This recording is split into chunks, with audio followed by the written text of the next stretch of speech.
नमस्कार। मेरा नाम सरोज खत्री। मैं कटिहार से।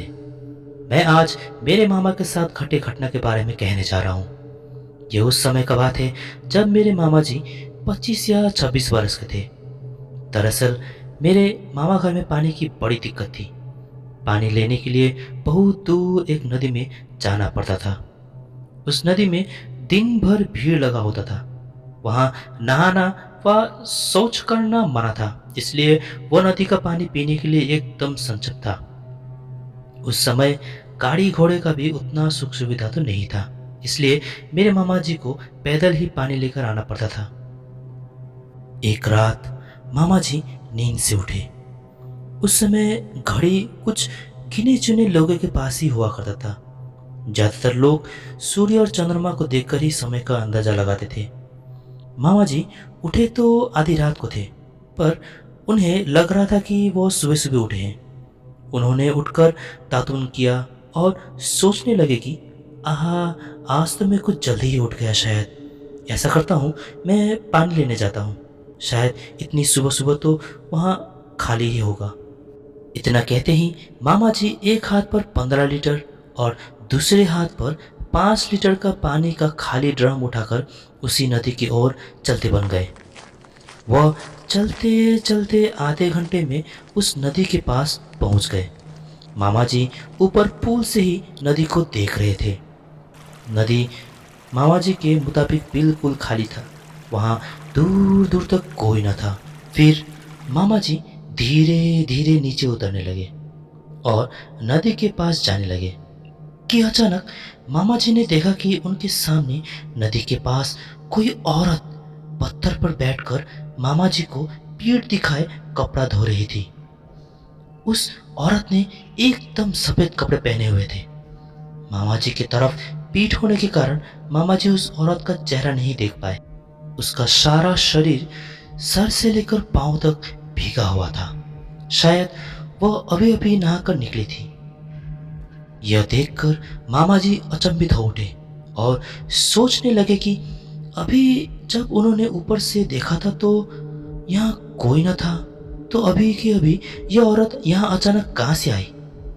तब मामा जी ने उतना ध्यान नहीं दिया उसके ऊपर और उस औरत के कुछ दूरी पर साइड में मामा जी अपना पानी भरने लगे।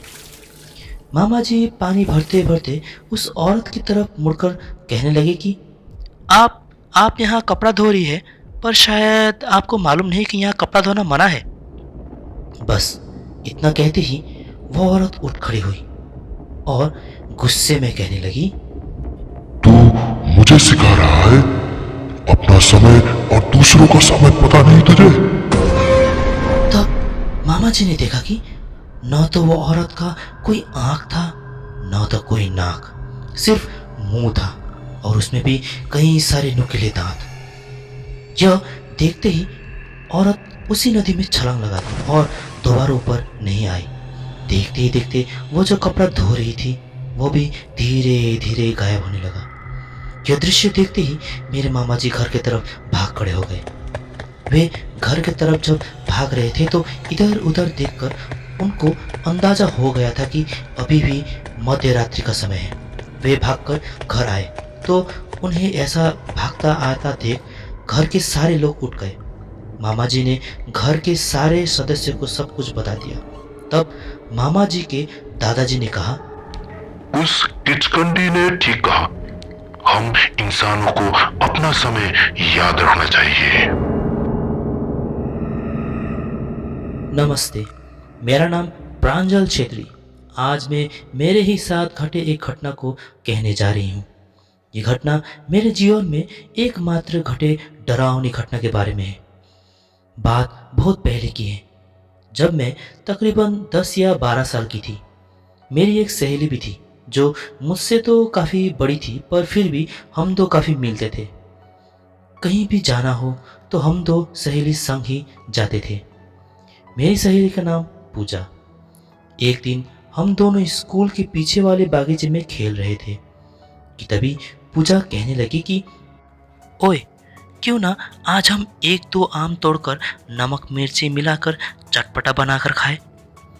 उसके इतना कहते ही मेरे मुंह में खट्टा पानी आने लगा और हम पहाड़ के पीछे वाले हमारे आम की बगीचे की तरफ बढ़ने लगे। वो बागीचा हमारे घर और स्कूल से काफ़ी दूर था। दरअसल उस स्थान पर कईयों के आम के बागीचे थे। हमारा भी एक बागीचा वहीं था। आम का सीजन बस शुरू ही हुआ था। वहाँ उस स्थान पर अपने ही खुद का बागीचा होने के कारण हमको जब मन होता हम तब चले जाते थे आम खाने को।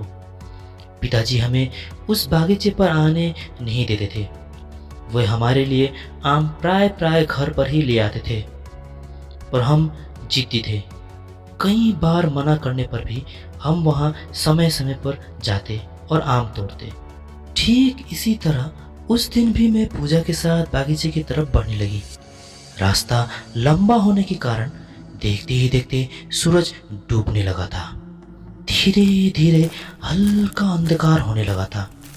काफी दूर चलने के बाद एक यू टर्न आया कि तभी अचानक पूजा घबराई और कहने लगी, वो कौन है? उसका इतना कहते ही मैंने आंख उठाकर उस यू टर्न की तरफ देखा तो मुझे दिखाई दिया कि वहाँ एक माइलस्टोन वाला पत्थर था और उसी पत्थर पर एक औरत अपने बालों को कंघी करते हुए बैठी थी। उस औरत का चेहरा पूरी तरह से बालों से ढका हुआ था। उसने सफ़ेद रंग का कपड़ा पहना हुआ था। वो कपड़ा लंबा होने के कारण मैं उसकी पैर नहीं देख पाई, पर उसके हाथ काफ़ी लंबे लंबे थे। हाथ देखकर ही पता चल रहा था कि वह काफ़ी दुबली पतली औरत है। उसकी हाथों का रंग काफ़ी फीका फीका नजर आ रहा था, जैसे कि उसके शरीर पर खून का नामो निशान ही ना हो। वह एकटक उस माइलस्टोन पर बैठकर बस अपने बालों को कंघी ही किए जा रही थी। यह देखने के साथ ही पूजा उल्टे पांव भागने लगी।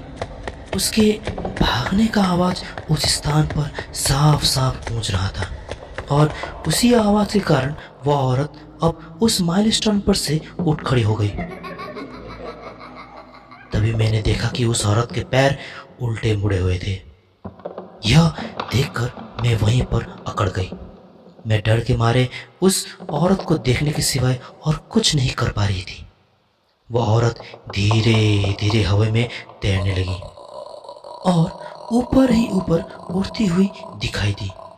वह औरत जितनी ही ऊपर उड़ती वो मेरी आंखों से उतनी ही ओझल होती हुई दिखाई दे रही थी कि अचानक मुझे एहसास हुआ कि किसी ने मेरे टी शर्ट के कॉलर पर दबोच लिया हो। मैं और ज़्यादा डर गई और झट से पीछे मुड़ी तो दिखाई दिया कि पूजा वापस मेरे पास भाग कर आई थी और मुझे पीछे से कॉलर पकड़कर खींच रही थी। पूजा को दोबारा अपने पास देखकर मेरे भीतर अचानक से हिम्मत आ गया और पीछे घर की तरफ पूजा और मैं भागने लगी। हम भागकर जब घर आए तो हमें ऐसे डरा हुआ देख और हाँफते हुए देख दादी और माँ ने उसका कारण पूछा तो हमने सब कुछ बता दिया।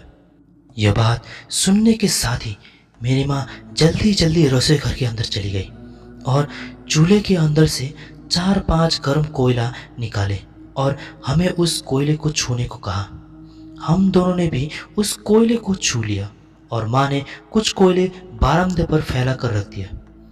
जब पिताजी वापस आए तो बरामदे पर फैले कोयले का कारण पूछा तो माँ और दादी ने पिताजी को सब कुछ कह दिया। यह सुनते ही पिताजी द्वारा मुझे बहुत डांट पड़ी। तब तक तो पूजा अपने घर पहुंच चुकी थी। फिर बाद में पिताजी से मालूम पड़ा कि उस यू टर्न के नीचे पहाड़ पर कई सारे कब्रिस्तान बने हैं और वहाँ उस यू टर्न पर कईयों ने भूत प्रेत देखे हैं। इसलिए तो पिताजी हमें वहाँ आने से रोकते थे। कहा जाता है कि वहाँ पर आए दिन एक्सीडेंट्स भी होते रहते थे। पिताजी द्वारा कहीं इस बातों से तो मैं और भी अधिक डर गई थी और उस दिन से मैं उस रास्ते पर कभी अकेले नहीं गई। तो दोस्तों आज के लिए इतना ही। आशा करता हूँ आज की ये 2 सत्य घटना आपको अच्छा लगा होगा। अगर अच्छा लगा तो जरूर सब्सक्राइब कीजिए और बेल आइकन को भी जरूर दबाइएगा ताकि ऐसे ही रोमांचक और सत्य घटना को सुनने का अवसर आपको मिलता रहे। धन्यवाद। स्कैरी बेल।